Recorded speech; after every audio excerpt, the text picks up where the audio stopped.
See, millega viimase 25 aasta külmim jaanuarikuu hakkama sai, kajastud nüüd paljude inimeste elektriarvetel. Paljude perede elektritarbimine kasvas üleöö mitu korda. Ja küsimus ei ole ju mitte ainult külmas jaanuaris. Küsimus on veel ka paljus muus. Olete saanud kätte jaanuari? Ei ole. Kas teil on fikseeritud pakett või olete börsitarbija? Ei fikseeritud. Nii et teil ei ole hirmu, et tuleb näiteks 3-kordne elektriarve? No eelmine kuu oli mingi üle 100. Arvate, et seekord jääb umbes samasse piiresse? Peaks jääma. Ma ütleks teda rohkem nagu on, kui on detsembris olnud. Teil on siis fikseeritud pakett? Ja. Et siis ei ole hullu midagi? Ei. Te olete saanud jaanuarikuise elektriarve kätte? Küll, nagu soomlane ütleb, jaa. Kui suur tema siis oli ka nüüd, kui iso? Ma ütlen ausalt 16 eurot ja sentidega. Kuulge, kuidas te selle olete saavutanud? Andke meie vaatajatele nõu. Vaata, mina annaks teile nõu küll, vahetage valitsus välja ja asi on korras. Kuna ma elan Soome riigis on kõik toimub nii, nagu inimesed tahavad. Mitte nii, nagu et kaks oinast teevad seadusi ja ülejäänud teevad mäe tagast ja kõik on hea, inimesed kannatavad. Ma ei maksa, ma ei tea. Miks te elektri eest ei maksa? Mul mees maksab. No siis ei tea, eks ole. Aga kas mees on viimasel ajal rohkem ohkinud ka või? Ei tea, öelda. Või öelnud, et naine ei tohi nii palju suppi keeta? Ei ole niimoodi. Et arvate, et teil on kõik nagu elektritarbimisega kontrolli all? Noh, võib jah.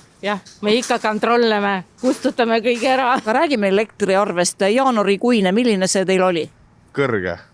Mis tähendab, kas siis 2 korda kõrgem, 3 korda kõrgem kui tavaliselt? Vist oli 2 korda kõrgem äkki. Aga öelge, Väga kõrge oli ühesõnaga. aga öelge nüüd, mis nüüd edasi saab, jaksate maksta? No mis muud üle jääb? Natuke suurem oli, jah. Kas natuke on 2 korda suurem või 3 korda? Ei olnud mul nii palju. Ma olen nii ökonoomne inimene, mul oli ta seal mingi paarkümmend eurot suurem. Nii et ei ole selline asi, et teil nüüd rahakotis on auk tänu sellele? Ei ole. Elate üle? Elan üle. Ja, ma ei küta elektriga. Aga Kõik LED-pirnid ja ainukene asi, mis on elektriboiler võtab. rahvas on rääkinud, ehk hästi on läinud neil, kes pole börsihindu usaldanud ja võtnud fikseeritud elektripaketi. Seega esimene asi peaks nüüd olema elektripaketi fikseerimine. Järsult kallinenud elektri taga aga näikse olevat järsult kasvanud nõudlus. Tarbimine on tõusnud mitmekordselt ja meie tootmine hetkel ei katta kogu tarbimist. Ja sellepärast tulevad turule siis kõrgema hinnaga elektrijaamad ja hinnad tõusevad. Põhiline on siiski elektri hind, et elektri hind turul, mis teeb siis arve suuremaks ja lisaks tarbimine. Et näiteks kui inimesel on kodus õhksoojuspump, siis kui on õues -5 kraadi, siis on madalam tarbimine, kui on -15, -20, siis tarbimine kohe kasvab.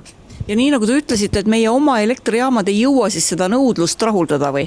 Ei jõua, siiamaani me importime elektrit ja kuna ilmaolud olid sellised, et külm oli nii Baltikumis kui ka Poolas ja Skandinaavias, siis ka import oli palju kallim. Teine võimalus elektrihinna kõikumisi leevendada peitub võimaluses salvestada ehk akuparkides, mille eesmärk ongi tasakaalustada elektrisüsteemi ja siluda hinna kõikumisi. Mandri-Euroopa suurim akupank avati meil äsja Kiisal. Selle aasta jaanuar on viimase 25 aasta üks külmemaid ja elektrihinnad on kõrged mitte ainult Eestis, vaid samamoodi Soomes, samamoodi Lätis, Leedus, nii et selleks, et meil elektrihinnad tervikuna allapoole tuleksid, vajame palju rohkem kodumaist tootmist, mitte ainult Eestis, vaid ka piirkonnas, sest tarbimise maht kasvab, aga akupark on oluline just selleks, et vähendada elektrihinna kõikumist, et ta oleks stabiilsem, ettenähtavam nii tarbija kui investori jaoks ja sellepärast on ta ka oluline komponent Eesti elektrisüsteemis.